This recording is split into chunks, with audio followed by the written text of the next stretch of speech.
ಚಿಕ್ಕ ತೊಟ್ಲುಕೆರೆ ಗ್ರಾಮದಲ್ಲಿ ಡಾಬಾ ಹೆಸರಲ್ಲಿ ಅಕ್ರಮ ಮದ್ಯ ಮಾರಾಟ. ಹೆಸರಿಗೆ ಮಾತ್ರ ಸಂತೃಪ್ತಿ ಡಾಬಾ, ಒಳಗೆ ಮಾತ್ರ ಅನಾಚಾರ.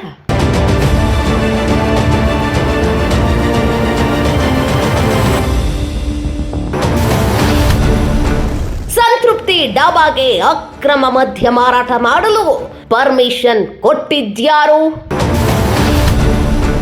ಕೇಳಲು ಹೋದವರ ಮೇಲೆ ರೌಡಿಸಂ ಮಾಡ್ತಾರೆ ಸಂತೃಪ್ತಿ ಡಾಬಾದ ಚೇಲಾಗಳು.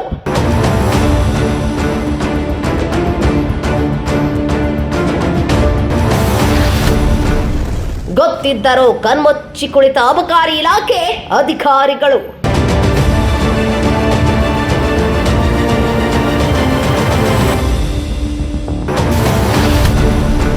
ಅಬಕಾರಿ ಇಲಾಖೆ ಅಧಿಕಾರಿಗಳೇ ಕಣ್ಣಿಗೆ ಕಂಡರೂ ಸುಮ್ಮನಿರೋದಾದ್ರೂ ಯಾಕೆ? ಅಬಕಾರಿ ಇಲಾಖೆ ಅಧಿಕಾರಿಗಳೇ, ನಿಮಗೆಷ್ಟು ಬರ್ತಿದೆ ಕೈಪಾಲು?